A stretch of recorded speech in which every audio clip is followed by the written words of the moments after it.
Vamos então fazer a nossa prece, vamos ter a nossa irmã Sueli falando sobre ressurreição e reencarnação. Então vamos à nossa prece. Deus querido Pai, obrigada, Senhor, pela oportunidade que estamos tendo de aqui estarmos, que possamos tirar proveito, Senhor, dos ensinamentos da noite, procurando colocá-los em prática no nosso dia a dia. Abençoa-nos, Senhor. Graças a Deus e que assim seja. E com vocês, Celi Machado.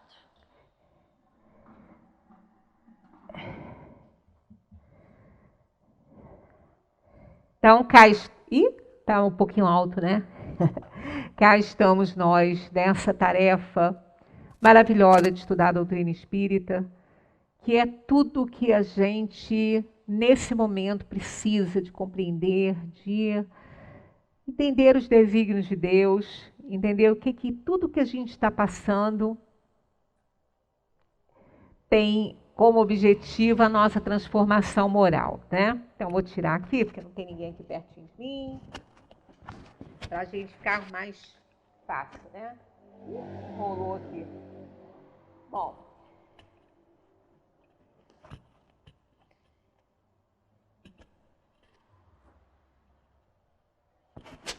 nós estamos, portanto, nos sentindo abençoados por estarmos podendo estudar a doutrina espírita, esclarecendo a nossa vida, a nossa situação aqui nessa terra, nesse dia tão especial em que os cristãos, todos nós cristãos,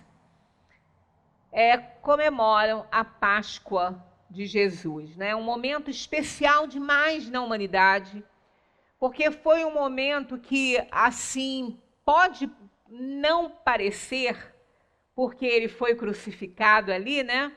Mas a vitória da vida sobre a morte, a vitória do bem sobre o mal, porque Jesus alcançou os objetivos a que veio, principalmente naquele momento, aonde ele disse que em 3 dias o templo estaria levantado, porque ele estaria junto de nós. Então é a vitória da vida sobre a morte. O que ele queria dizer que a morte é só do corpo, somos imortais.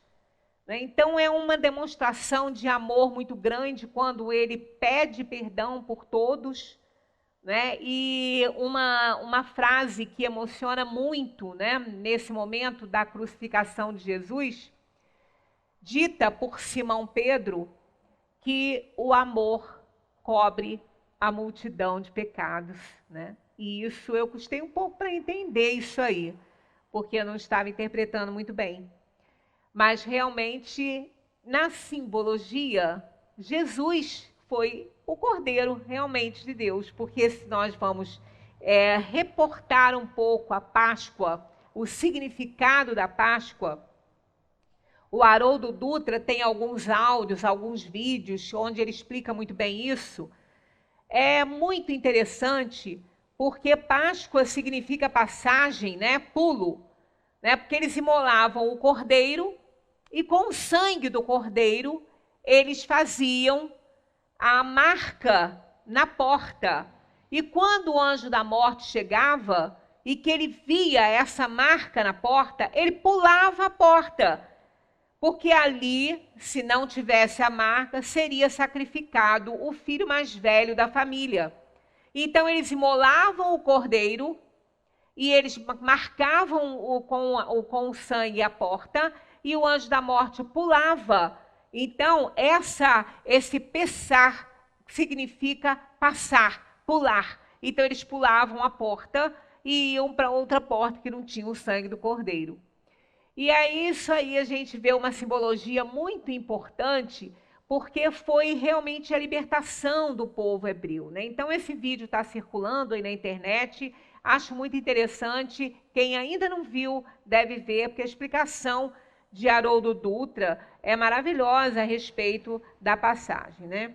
Então nós estamos numa noite muito especial para a humanidade. foi quando realmente Jesus retorna em espírito para junto de todos nós, já que na sexta-feira o seu corpo foi imolado. Então nós temos aí a explicação da doutrina espírita sobre essa questão da ressurreição. Então vamos passar aí para a gente... Ok? Agarrou aqui. É verdade. Vamos voltar aqui para ver se a gente consegue... Ó, seguimos. Para nós espíritas, deve ser um momento de refletir. Refletir sobre as responsabilidades de cada um na árdua tarefa terrena. Sobre as fraquezas e defeitos que assolam as almas do mundo, partindo de si próprio, sempre partindo de nós mesmos, né? Sobre os nossos defeitos, as nossas fraquezas que ainda nos assolam, que ainda faz que a gente sofra tanto diante dos problemas do mundo, né? Que a gente se preocupe excessivamente com a parte material e deixe de lado a parte espiritual, que é a verdadeira, que é aquela que vai seguir conosco, que somos espíritos. Nós temos um corpo, não somos um corpo, temos um corpo que, ao deixar esse corpo, retornamos à parte espiritual e voltamos a ser espíritos, porque estávamos como espírito encarnado, que é alma, que é a mesma coisa que espírito, mas Kardec faz a diferenciação de quando o espírito está encarnado, chama de alma. Não é na morte de Jesus que está a nossa redenção, mas na sua vida, na sua palavra, intérprete da eterna verdade, nos seus exemplos e nas suas lições. Então não é na morte de Jesus, né? Foi na vida. Jesus chegou, ficou aqui 3 anos, dos 30 aos 33, deu o seu recado e partiu. A Páscoa, ela envolve essa dor e esse sofrimento. Porque quando o Haroldo Dutra comenta sobre isso, ele deixa bem claro que aquele cordeirinho que é imolado, né, nessa época, ele um mês antes, um tempo antes, ele é levado para dentro da casa e ali ele convive com a família. Todos aprendem a amar aquele cordeirinho. Todos gostam e o têm como um membro da família. Mas chegada a sexta-feira, ele terá que ser imolado. Ele terá que ser sacrificado.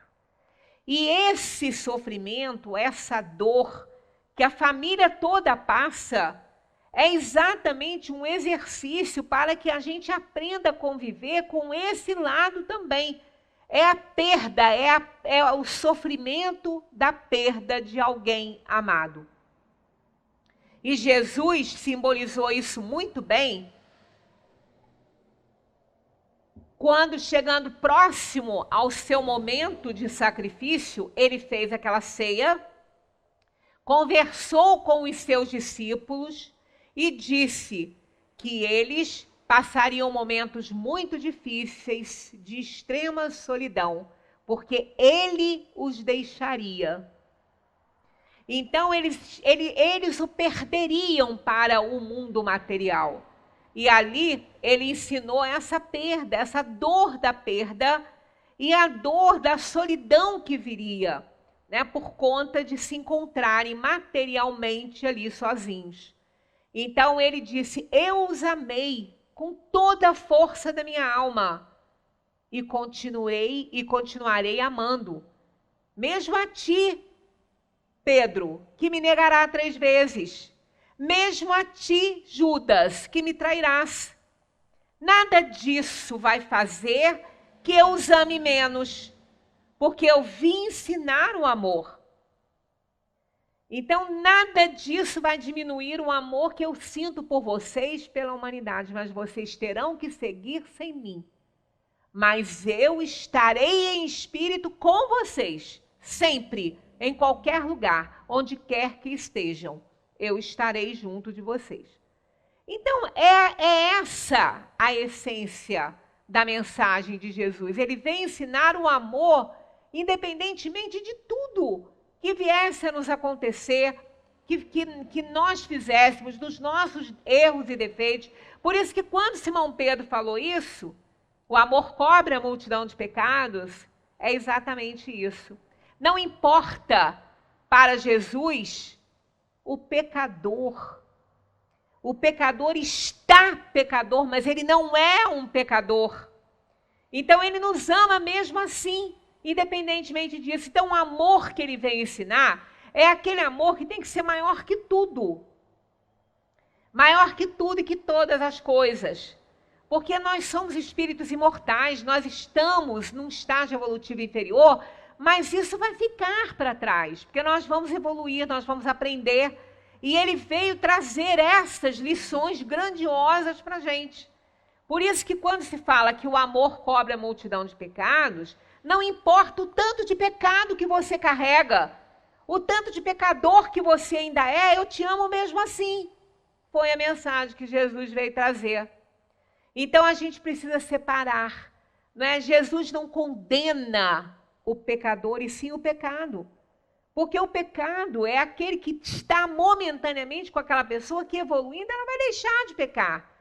Por isso que nós devemos ser impecáveis com os nossos pensamentos, parar de pensar o que não deve, para que a gente possa melhorar.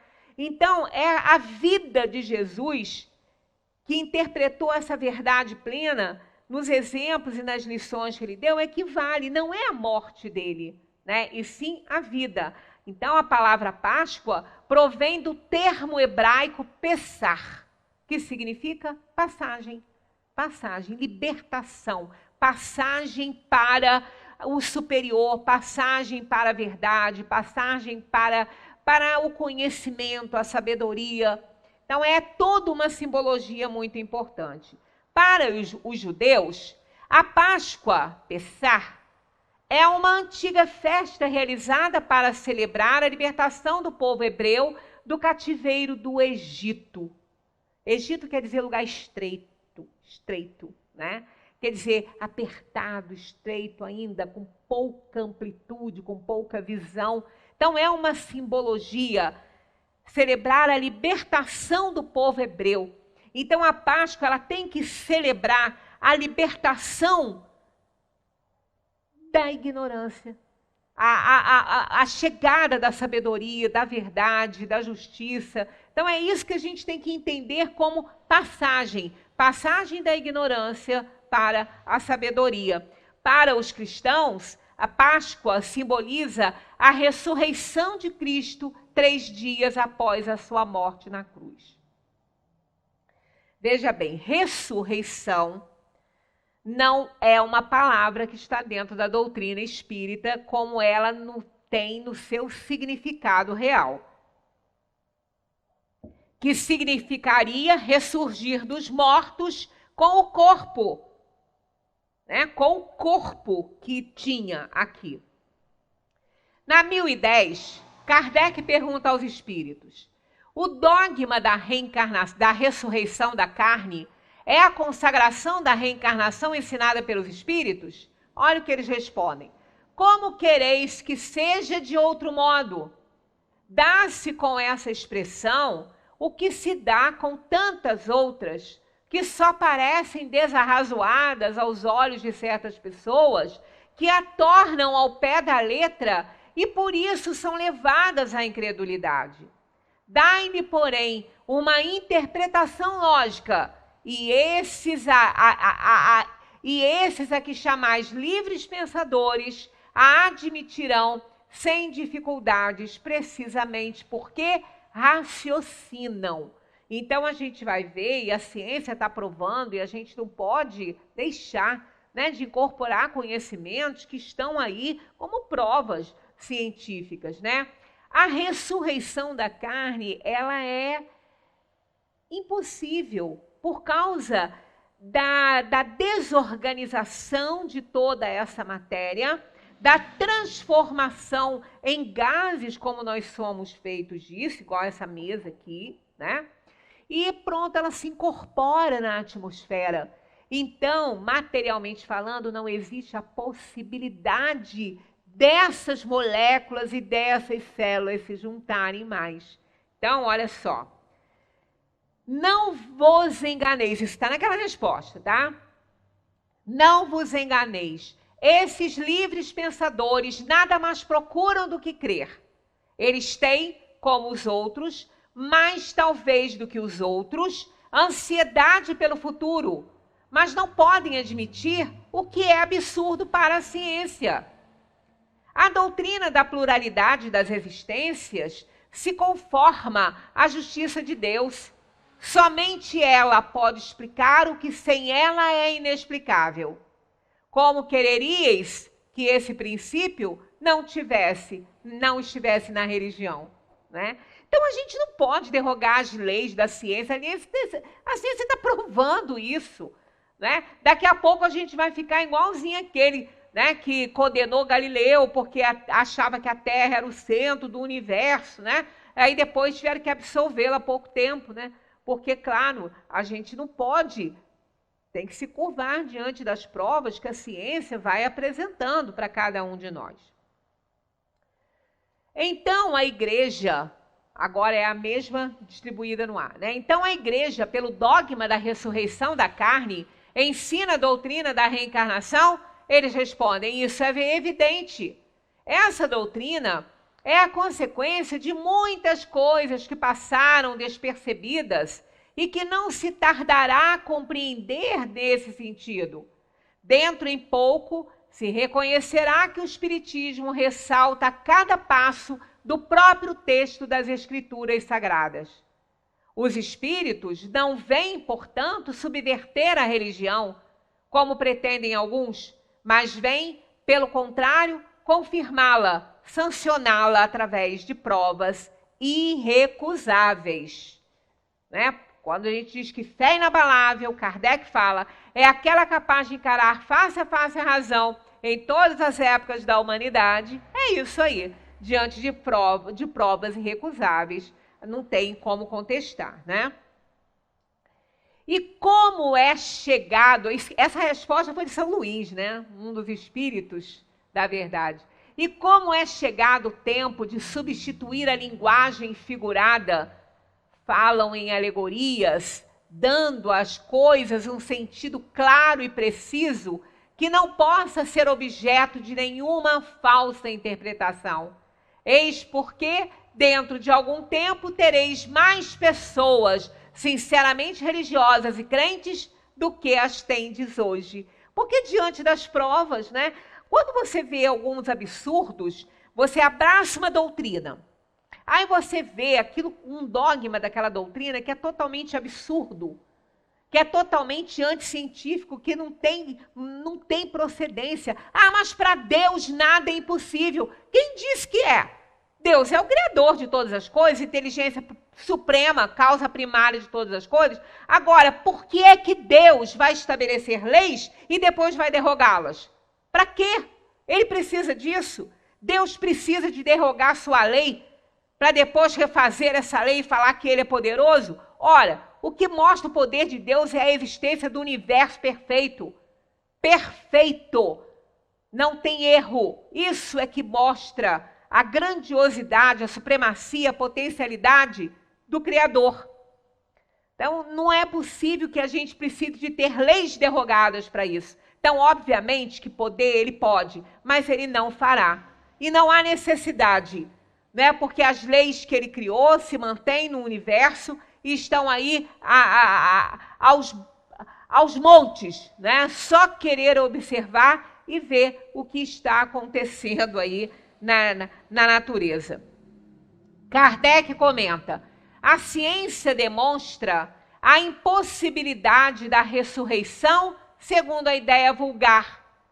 Se os despojos do corpo humano permanecessem homogêneos, embora dispersados e reduzidos a pó, ainda se conceberia a sua reunião em determinado tempo. Mas as coisas não se passam assim. Não é assim, né? Então, olha só. O corpo é formado por elementos diversos: oxigênio, hidrogênio, azoto, carbono, etc. Pela decomposição, esses elementos se dispersam, mas vão servir à formação de novos corpos. E isso de tal maneira que a mesma molécula, por exemplo, de carbono, entrará na composição de muitos milhares de corpos diferentes. Não falamos senão dos corpos humanos, sem contar os dos animais. Então, essa composição, quando o nosso corpo é transformado pela terra ou pelo fogo, né, em gases novamente, nós estamos respirando essas moléculas no ar. As plantas estão absorvendo essas moléculas no ar, né? Esses gases que estão aí, esses minerais todos. Então, não existe a possibilidade daquele corpo ali se juntar para fazer uma ressurreição da carne. Não existe essa possibilidade. Sendo a matéria de quantidade definida e suas transformações em número indefinido, como poderia cada um desses corpos reconstituir-se com os seus mesmos elementos? Há nisso uma impossibilidade material. Não se pode, portanto, racionalmente admitir a ressurreição da carne, senão como uma figura simbolizando o fenômeno da reencarnação. E é muito mais simples, é muito mais fácil entender dessa maneira. Somos espíritos. A prova disso, né, que o corpo não é nada, é que quando o espírito se retira após a morte do corpo, a gente vê aquela situação horrível de observar, não é? Sem nenhuma expressão. Em pouco tempo nós vamos ter a deterioração daquele corpo. Então a gente vê que é apenas uma roupa, porque o que dava vida aquele ali, o princípio vital que animava aquele corpo, que já foi retirado. O espírito não está mais ali no corpo. Então o espírito é que é tudo, é para ele que tudo se desenvolve aí no universo, é para ele que nós tomamos vários corpos em várias encarnações para operar a nossa evolução. E quando chega o momento, a gente deixa na Terra o corpo e parte para a dimensão espiritual, que é a nossa pátria verdadeira. E então, nada há que choque a razão, nada que esteja em contradição com os dados da ciência. É verdade que, segundo o dogma, essa ressurreição não deve ocorrer senão no fim dos tempos, enquanto, segundo a doutrina espírita, ocorre todos os dias. Tá vendo? Então, todos os dias nós estamos aí ressurgindo, a gente está se renovando, aprendendo alguma coisa. Então, não é só nos fins dos tempos que essas coisas acontecem. Consideremos ainda que ela é o corolário natural da pluralidade dos mundos, hoje perfeitamente admitida, enquanto, segundo a doutrina do julgamento final, a Terra é considerada como um único mundo habitado. Então, vejamos bem. Se a gente fosse considerar essa questão do juízo final, e a Terra, então, seria o único planeta habitado, né? Se nós não tivéssemos a pluralidade dos mundos, hoje perfeitamente admitida. Por que a ciência, né? As grandes nações ricas vão gastar bilhões e bilhões de dólares aí para procurar vida em outro planeta? Por que se faria isso? É porque concebe-se, pela lógica e pela razão, que nós não podemos ser os únicos habitantes desse universo. Imaginemos uma pessoa com muito dinheiro, uma pessoa muito rica, que compre terras a perder de vista. Muitas terras, que ela nem sabe quais são os limites das suas terras. Aí ela pega onde ela está vendo, ela escolhe um espacinho lá, planta uma árvore lá, só uma. tanta terra que ela comprou, ela vai plantar uma árvore.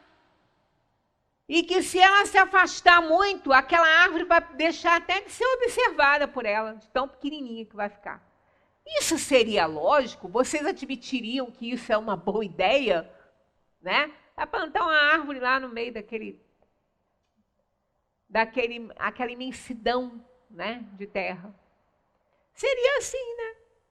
Um universo polvilhado de galáxias, maravilhoso. Imagina, não ter nada, plena escuridão, só um planetinha pequenininho lá, no meio do universo inteiro. Olha, a razão não consegue conceber uma coisa dessa. Ah, mas está cheio de galáxias, e daí? Então, não tem ninguém lá? Aquilo lá está só para enfeitar? Para brilhar? Para quê? Né? A Terra nem brilha, né? Porque é planeta, não é nem estrela. Ela nem tem luz. Né? Ela é a nossa casa, querida, mas ela é iluminada pelo Sol, que é o centro da nossa ali, né? Do nosso sistema. E nós temos mais outros planetas girando aí em torno. Para quê? Seriam inúteis? Todas as galáxias seriam inúteis, espalhadas nesse universo? Ora, não dá para a razão conceber alguma coisa parecida com isso, né? A localização dos lugares de penas e recompensas só existe na imaginação dos homens. Provém da sua tendência de materializar e circunscrever as coisas cuja natureza infinita não podem compreender. Então, se a gente tivesse aí, né, só o planeta Terra fosse habitado e o juízo final, todos nós iríamos morrer, né? Ficar dormindo ali até o dia do juízo final, onde todas as criaturas vão levantar e vão prestar contas. Aí a gente fica imaginando a idade da Terra, aqueles homens de Neandertal, os primatas homines, também iam levantar com aquele corpo lá. Né? Com aquele corpo animalesco, segundo eles achavam, que até a teoria da metempsicose é parecida com essa ideia aí, de que se você desobedece à lei, você vem como bicho, né? Como animal, porque eles tinham corpos muito semelhantes aos primatas. Então, nada a ver, quer dizer, são estágios do conhecimento humano que vão ficando para trás, porque o progresso vai nos mostrando coisas diferentes, a ciência vai descobrindo coisas muito interessantes, e aí a gente vai vendo a lógica dos fatos, como se apresentam na perfeição do universo criado por Deus.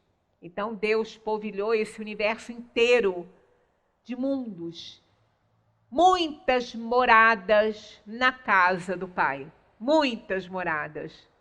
E cada uma dessas moradas com a sua utilidade, com a sua serventia, com a possibilidade de oferecer a todas as almas criadas, a todos os espíritos criados, simples e ignorantes por Deus, operarem a evolução através do grande presente que deu para todos nós, que é o livre-arbítrio.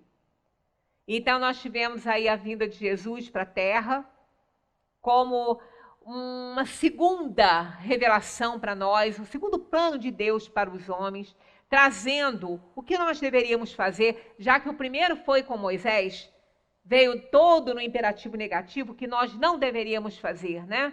Veio com o não na frente. Depois veio Jesus, resumiu todos aqueles mandamentos todos em 2, chamar a Deus sobre todas as coisas e ao próximo como a si mesmo, porque isso dá para lembrar, né? 10 é muito para lembrar.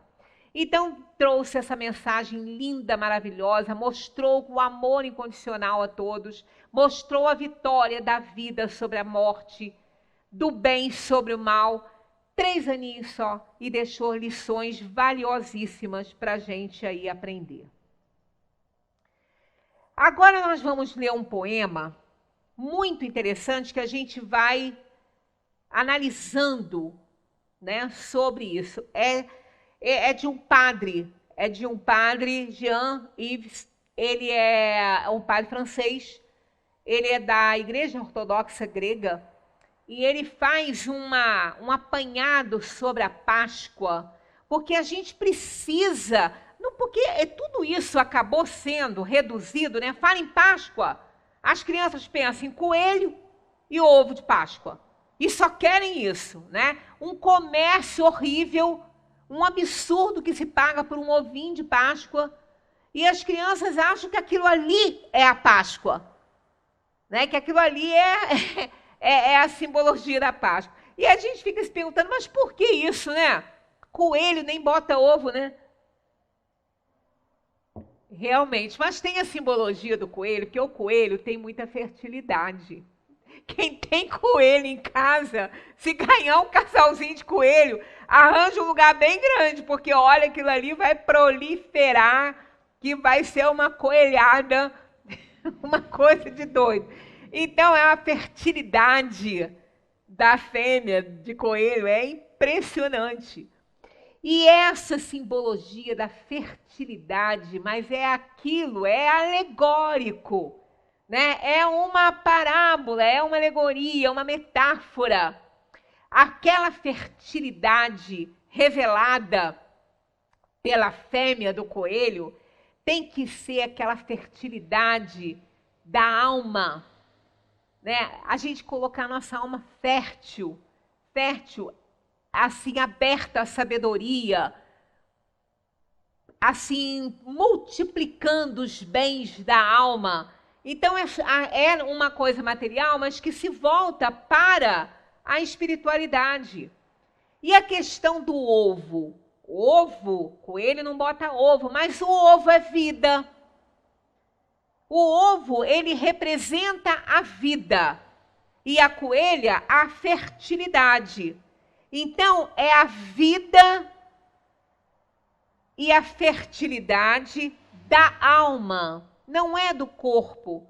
Jesus mostrou isso quando entregou-se para o sacrifício. O que ele quis dizer? O corpo é só o corpo.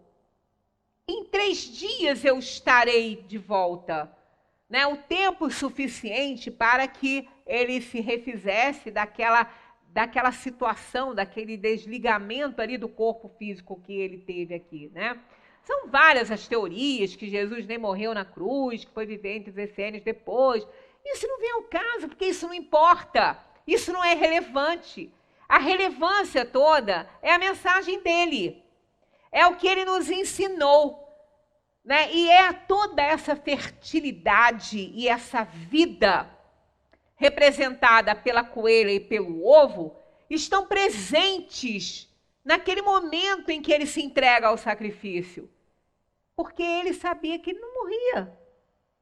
E aquele ato dele seria uma grande lição para a vida se renovar, para a renovação total de tudo. Então, a Páscoa, ela não deveria ser ensinada às crianças da maneira como ela é, porque eles não entendem o seu sentido verdadeiro. Pode ter coelho? Pode, mas explica o que é, por que é a coelha, por que ela tem o ovo ali, por que tudo gira em torno disso. Mas, infelizmente, a gente vê que parou por aí. Então, ela acabou de ser transformada nisso. E, no entanto, é uma mensagem belíssima que as crianças crescem sem conhecer, né? Só aqueles depois que vão buscar o significado é que vão entender isso mais para frente. Então, esse padre fez uma abordagem muito bonita sobre a Páscoa, né? Sede passantes. Este tema da passagem é o tema da Páscoa. Pessar, em hebraico, quer dizer passagem. A passagem no rio de uma margem a outra margem, a passagem de um pensamento a outro pensamento. Então, ele vai nos levando, né, através dessa análise que ele faz metafórica sobre a questão de passagem. Como a gente precisa fazer passagens, né? Passar de um pensamento para outro, passar de uma posição inflexível para outra, passar de uma ideia que não é muito boa para outra, passar desse sentido de materialidade em que nós nos encontramos imersos na matéria, né, para a vida do espírito. Nós estamos vivendo um momento dificílimo. As pessoas estão desesperadas, com medo da morte, com medo de entrar para um hospital e não sair mais vivo dali. O desespero, a desesperança, o medo tomou conta das pessoas. E as pessoas estão cada vez mais distantes, aprisionadas dentro de si mesmo pelo próprio medo. Então é exatamente essa ideia de transformação de ideias, de aquisição de sabedoria, de passar da materialidade para a espiritualidade e compreender que somos espíritos imortais. Só o corpo morre e um dia vamos morrer, todos vamos. Porque nós não vamos ficar para sempre nessa terra aqui. Quando a gente fala que as pessoas que estão partindo estão no seu tempo. E se não estão ainda no tempo, é porque foram muito imprudentes e negligentes, aceleraram um pouco esse processo, isso a gente sabe que pode acontecer, mas tudo isso tem que ser visto por nós de uma maneira com mais sabedoria um pouco, com mais tranquilidade, e pensar que tudo é lição para ser aprendido, que nós somos passantes nesta terra. E nós precisamos passar todo o tempo, passar dessas ideias materialistas, passar de tantas coisas que a gente se agarra, né, que nos faz sofrer. A passagem de um estado de consciência a outro estado de consciência. A passagem de um modo de vida a um outro modo de vida. Somos passageiros. Nunca esquecer disso. Vamos analisar o que nós estamos fazendo, a vida que estamos levando, como nós estamos gerenciando a nossa vida e vamos mudar. Tem a caverna de Platão, né, na história aí da mitologia e tudo, que explica muito bem essa questão, né, aquelas pessoas que estavam numa caverna, acorrentadas numa caverna, por trás deles tinha uma fogueira que queimava e tudo que viam era uma projeção da sua imagem na parede da caverna. Até que um dia, tudo que as verdades todas deles estavam resumidas ali. Até que um dia um sai, se liberta daquilo ali e vê o que existe além da caverna, além daquele aprisionamento, daquela situação em que eles se encontravam ali, e volta, mas ninguém acredita nele. Né? Então, isso aí são aquelas mentes enraizadas ainda, né, na própria ignorância, presas nas grades da ignorância, que não conseguem mudar o seu estado de consciência. Às vezes, quando a gente não sai por aí pregando reencarnação, mas quando a gente fala, a pessoa que às vezes está ouvindo ali, vocês estão loucos, vocês são malucos. Reencarnação, onde já se viu isso? Não se dão ao trabalho de pensar que isso pode ser uma hipótese, né? Nem que seja como hipótese, vamos pensar. Será que uma vida você consegue evoluir tanto para se sentar lá, como pensa que vai ao lado direito de Deus Pai Todo-Poderoso? Então, são coisas que a gente precisa analisar, a gente precisa colocar à luz da razão e ver, né, o que a gente está fazendo de errado. Então, a passagem de um modo de vida a um outro modo de vida, porque se não está bom, se não está me fazendo feliz, se tem algo que eu preciso me esforçar, eu preciso fazer isso. Então, é passagem. O tempo todo nós estamos em mudança, a natureza toda mostra que nada está parado, nada está estagnado. A gente nunca consegue tomar banho na mesma água do rio que ela passa. Então, isso mostra que água parada, ela dá bicho, né? Ela apodrece. Então, tudo na natureza está em movimento, por isso que nós também temos que estar em movimento, porque somos passantes. A vida é uma ponte. E como diziam os antigos, não se constrói sua casa sobre uma ponte. Temos que manter, ao mesmo tempo, as duas margens do rio. a matéria e o espírito, o céu e a terra, o masculino e o feminino, e fazer a ponte entre estas nossas diferentes partes, sabendo que estamos de passagem. Lindo, né? Realmente, a gente não vai construir uma casa numa ponte. A gente precisa das duas partes, né? Do lado de cá e do lado de lá. Então, a gente está só de passagem. A nossa vida é essa ponte, a ponte.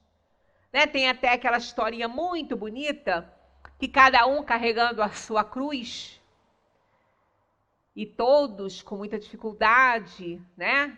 Arrastando aquela cruz e tal. Aí um achou que deveria cortar um pedacinho, porque ele não merecia aquela cruz tão pesada. Estava pesada demais. A dele era a mais pesada de todas, porque ele não conseguia carregar. Então ele achou que se ele cortasse um pedacinho, seria melhor. Aí ele vai lá, corta um pedacinho da cruz. Aí fica mais leve, ele vai mais feliz. Mas ainda acha que está pesada demais. Ah, não, posso tirar mais um pedacinho. Aí ele vai lá, corta mais um pedacinho da sua cruz. E segue. Aí ficou bom, ficou confortável, ele estava andando bem, estava até indo para frente dos outros, só que chegou num ponto que era um abismo, né? E qual era a ponte? A cruz. Cada um pegaria sua cruz e a colocaria direitinho ali, que faria a ponte perfeita para que eles pudessem fazer a passagem. Todos que carregaram a sua cruz, sem reclamar, sem cortar pedacinho, tinha lugares que era mais largo, outros mais estreitos, mas a cruz se encaixava perfeitamente e fizeram a passagem. E aquele que cortou os pedacinhos da sua cruz para que ela ficasse mais leve, não conseguiu fazer a passagem. Porque não dava, né? Ele não conseguiu a ponte que ele precisava. Então é mais um ensinamento que os nossos problemas, as nossas provações, as nossas expiações, as nossas dores, são pontes. São pontes para que possamos fazer a passagem para um estado melhor de consciência, um estado melhor de vida, de modo de viver, né? Mais compreensivo, mais assim, resilientes diante dos problemas pelos quais a gente passa. É importante lembrar-se do caráter passageiro de nossa existência, da impermanência de todas as coisas, pois o sofrimento geralmente é de querermos fazer durar o que não foi feito para durar. Nossa vida na Terra não foi feita para durar. Ela foi feita para durar o tempo suficiente para as nossas provações e para as nossas expiações. Nada na Terra permanece, a natureza nos mostra isso. A natureza nos ensina isso. O mar, as ondas sobem e descem. Elas sobem e descem, elas não ficam no ar e nem embaixo. Né? O mar se movimenta, tudo se movimenta, o vento, tudo é movimento na Terra, no mundo, né? Todo que a gente está vivendo. Nada permanece. Graças a Deus, porque se nada permanece, a dor também não permanece. Tudo passa. E a gente fica querendo agarrar de tal maneira momentos para que eles não passem, que não dá tempo da gente vivenciar com alegria aquele momento. Porque a gente fica com pavor e temor de que ele vai passar, a gente não consegue viver a alegria do momento. Então a gente não entende nem isso. É uma pena, né? Nada foi feito para permanecer. Nós somos passantes, nós somos criaturas que fomos feitos à imagem e semelhança de Deus, do poder criador, mas fomos criados simples e ignorantes para operar a nossa evolução. Deus nos entregou nas nossas mãos a nossa alegria e a nossa tristeza, porque tudo vai depender da forma como usamos a liberdade de expressão, de pensamento, de falar, o livre-arbítrio. Então, está nas nossas mãos. Então, nós não precisamos ficar agarrando momentos que a gente não quer que passe. Porque outros momentos, se escolhermos bem, virão. E vão nos ensinar. E nós vamos aprender muito até mais com aqueles que não são tão bons, mas que são necessários ao nosso momento, né, de evolução espiritual. A grande Páscoa é a passagem desta vida mortal para a vida eterna. É a abertura do coração humano ao coração divino. É a passagem da escravidão para a liberdade. Passagem que é simbolizada pela migração dos hebreus do Egito para a terra prometida. Então, é a libertação da alma. Se nós pudéssemos compreender um pouco melhor, nós seríamos muito mais felizes e seríamos muito menos acometidos por doenças como essas que a gente está passando aqui no momento. A gente precisa aprender lições valiosas, mas parece, pelo que a gente está vendo acontecer, que não está sendo tão bem aceita assim essa lição. Né? Muitos de nós estão sendo reprovados diante disso tudo que está acontecendo aí. Então, a gente vai vendo que a gente precisa aprender. A gente precisa reconhecer que não estamos fazendo a coisa certa.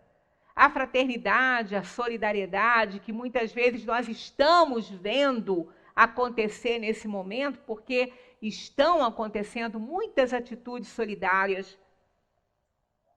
Estamos vendo muita coisa triste, mas também estamos vendo muitas atitudes boas, muitos corações se abrindo para o próximo, né, com vontade de ajudar, e muita gente ajudando. Também tem o outro lado, muita gente prejudicando, muita gente se aproveitando da situação. Mas nós não podemos esquecer que nós estamos num plano de provação e expiação. Isso faz parte do nível evolutivo do nosso planeta. Mas aí é que a gente vai vendo que a gente não precisa de passar por esses momentos para ser solidário com alguém. A gente não precisa ver o outro cair no sofrimento para ser solidário com ele. A gente não precisa de sofrer para acreditar que existe uma inteligência superior coordenando tudo isso. A gente não precisa de momentos como esse que a gente está passando para reconhecer a nossa impotência, a nossa pequenez diante da grandeza do Criador, diante da grandeza desse universo. A gente não precisa de nada disso. Por isso que está no Livro dos Espíritos, quando Kardec pergunta se todos os espíritos precisam passar pela feira do mal, eles dizem que não. Pela feira da ignorância, sim, do mal não, porque o mal não existe.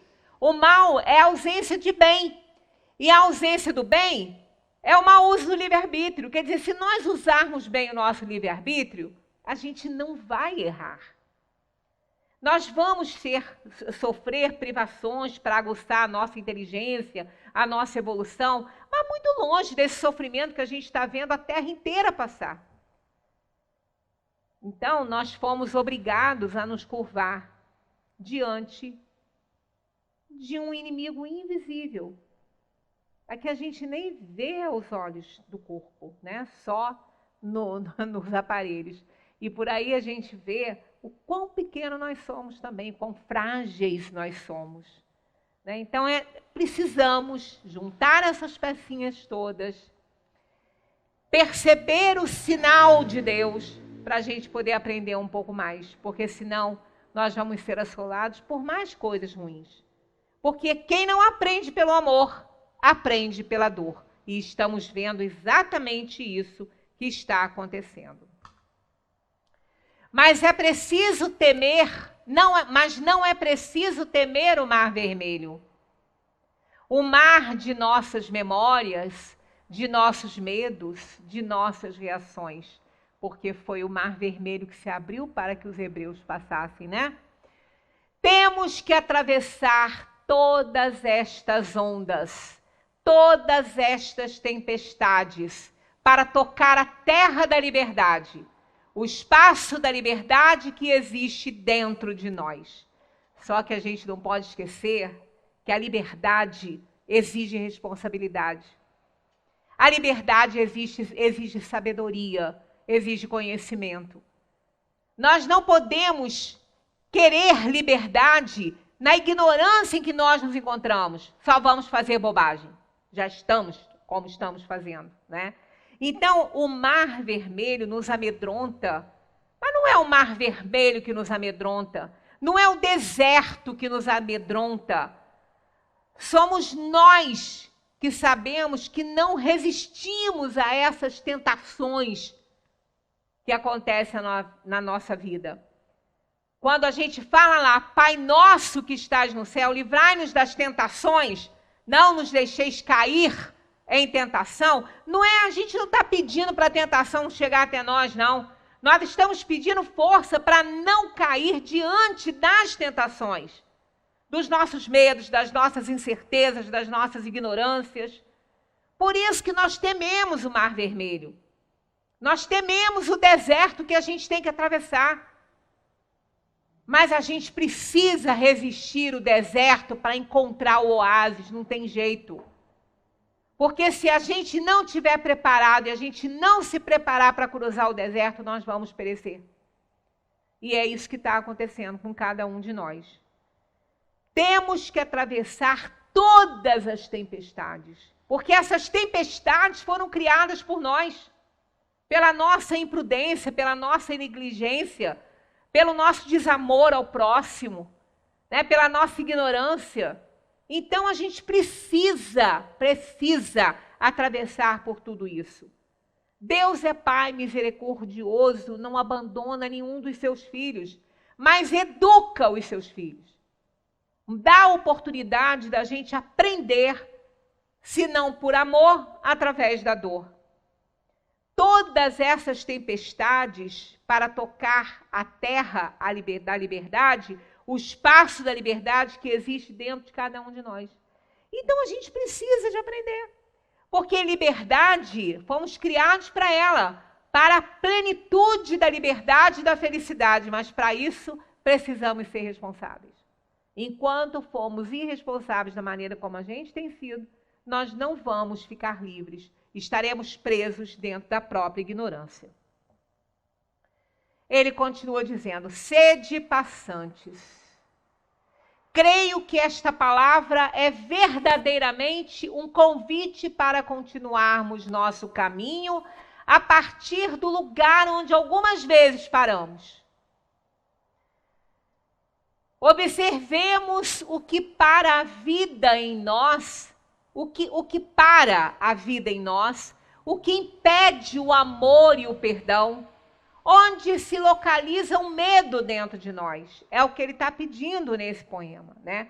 Observemos quando a vida está parada em nós, quando ela parou, quando a gente parou na vida. O que nos impede de amar e perdoar? O quê? É o orgulho? É a vaidade? É a ambição? Se for, amigos, a gente vai ter que dar conta disso, porque senão nós vamos nos arrastar ainda por muitas encarnações em planos de provação e expiação.